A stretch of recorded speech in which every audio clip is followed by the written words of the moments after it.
Hello guys, welcome back to my law and judiciary channel. दोस्तों, आज हम लोग देखने वाले हैं fundamental rights and labour legislation. तो फर्स्ट हम लोग देखते हैं कि fundamental rights given under article 12 to 35 content in part third of Indian constitution deal with fundamental rights. First of all, we need to understand what is the definition of fundamental rights.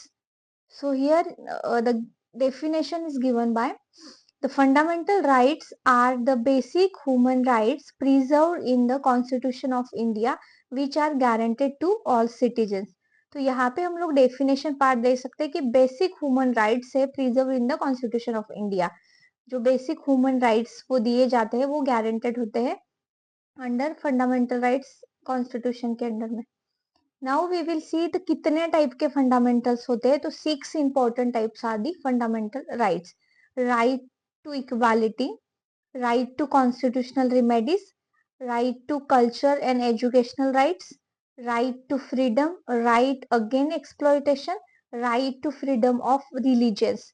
तो ये right दिए गए हैं as an fundamental right under Indian constitution. Now हम लोग देखते हैं कि इंडियन लेबर लेजिस्लेशन को देखने के लिए हमने पहले जानना होगा कि उसका हिस्ट्री पार्ट क्या है। तो यहाँ पे pre independence period, British colonial era, वहां पे भी लेबर लॉस थे but they are protecting only the British industrial interested. Labour laws were introduce primarily to serve British industrial interests. These laws focus on controlling labor unrest and ensuring regular supply of workers. तो यहाँ पे they focus only two important criteria, जो कि है unrest जो labours होते हैं उनके तरफ फोकस किया था and ensuring regular supply of the workers. ये टू इंपॉर्टेंट क्राइटेरिया उन्होंने फोकस किए थे। Now let's see the post independent period after यहाँ पे constitutional mandate. The Constitution of India 1950 emphasized labor welfare and justice through the directive principle of state policy and the fundamental rights. तो यहाँ पे 1950 के बाद में आफ्टर इंडिपेंडेंस कॉन्स्टिट्यूशनल पार्ट में बोला गया है कि लेबर के वेलफेयर और उनके जस्टिस के लिए हम लोगों ने फोकस करना है। तो वो दिए जाएंगे आपको directive principle of state policy and the fundamental rights. तो कौन से फंडामेंटल राइट्स अवेलेबल है जो लेबर लेजिस्लेटिव पार्ट कवर करते हैं यहाँ पे। तो देख सकते हैं article 14, 16, 19, 21, 23 and 24, these are the fundamental rights, and article 39, 41, 42 and 43 in the DPSP guided the state to secure fair wages, human working conditions and social security. तो इसके सेपरेट लेजिस्लेटिव पार्ट भी है हमारे पास, बट ये पार्ट भी जो है important माना जाता है। नाउ कॉन्स्टिट्यूशनल, क्यों कॉन्स्टिट्यूशन यहाँ पे इंपॉर्टेंट है while we are discussing the labor laws.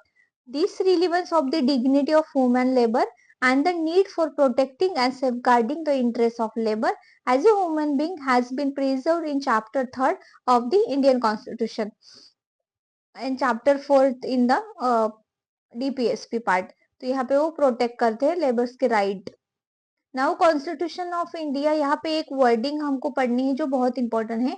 Every organ of the state, be it the executive or the legislative or the judiciary, derives its authority from the constitution. चाहे कौन सी भी authority हो, चाहे कुछ भी हो, बट यहाँ से whatever they have a right, they has a right, it's derived from the constitutional part. इसीलिए ये no department or branch of the state which is above or beyond the constitution or has power unreserved and unrestricted by the constitutional.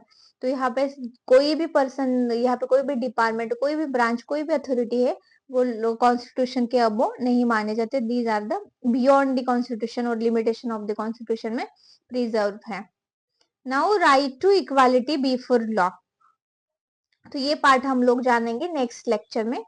I'm going to explain only article 14, that is the equality of law.